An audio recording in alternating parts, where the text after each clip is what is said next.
Hi again.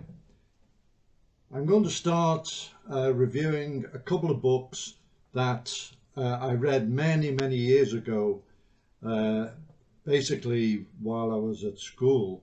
Um, and at that stage, I was very much into sci-fi, and I read all the notable authors: Arthur C. Clarke, Isaac Asimov, etc., C.M. Kornbluth. And I really thought it was a great genre, and a lot of those authors could really write. And I remember particularly one series of short stories Arthur C. Clarke did, and they had twists in them and everything, and it was really good.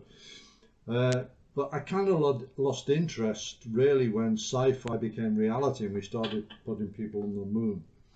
And I don't really read sci-fi anymore. But a couple of books did stand out and have really uh, meant something to me over the years. And the first one is this one uh, by it's Starship Troopers by Robert Heinlein. And Robert Heinlein is famous for a quote that he did: "An armed society is a polite society." That's very widely quoted in the firearms community. Uh, he wrote a lot of books. He served during World War II in the infantry, and this book is quite heavily influenced by that. So the main character, Johnny Rico, this is set well into the future, and one part of the book he's still at school, and some of the civics and moral philosophy lessons um, which he goes through are analysed in the book quite well. And one of the things that the society he lives in has is that the only people who get to vote are people who served in the military, and the students are asked to give their opinions why this is, and they all talk about different things and they all get it wrong. And finally, the teacher kind of explains the reality behind it, and it's really well written and very interesting take.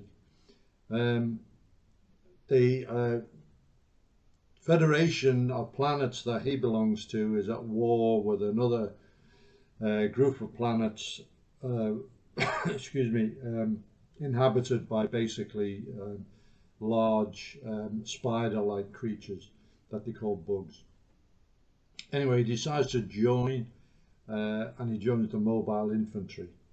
And a big section of the book is going through training, and you can see that it's based a lot on World War II, US Marines or US infantry training.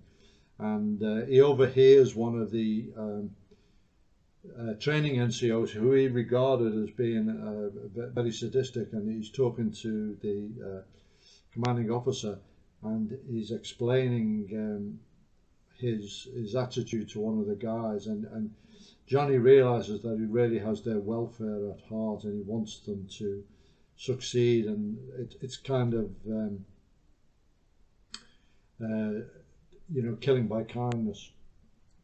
So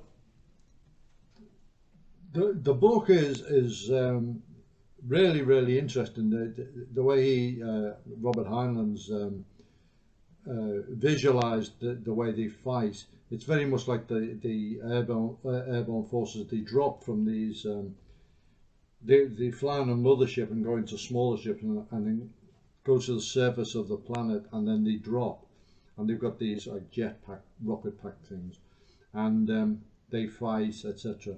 And then when the shuttlecraft got a return, they get this recall signal, and it's music, and the music is something significant to them. For example, the South Africans have Sugar Bush, which was a song probably when the book was written, but which was known. So that's the signal, and they fly back up. I thought that was quite an interesting thing. And you know, comrades are killed and everything, and it, it it's got a lot of very interesting stuff in about neo dogs, which are kind of robotic dogs and all sorts of things. Really good book, and Heinlein is one of the major writers. Um, some of you may know the book was filmed, and it was a really good film.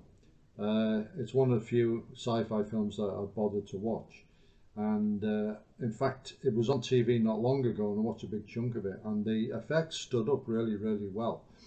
Uh, the It's quite a few changes from the book, which is usually the case, but I think on the whole it was a really, really good film. Uh, a couple of things though.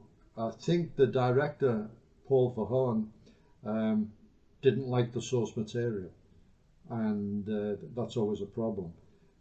He grew up in occupied Holland. It was occupied by the Nazis, and so the uniforms of the mobile infantry look like German uniforms. And you know, he sort of has this thing that the military are kind of oppressors. Some of the casting is really good. The excuse me, training sergeant Clancy Brown is always good. Um, Dina Meyer plays Diz, one of the female soldiers. She's really good, good martial artist.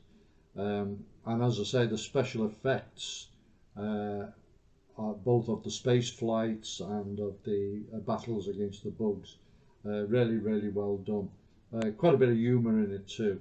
So the book, if you've seen the movie and you haven't read the book, I really recommend getting the book, because it really is a classic of science fiction.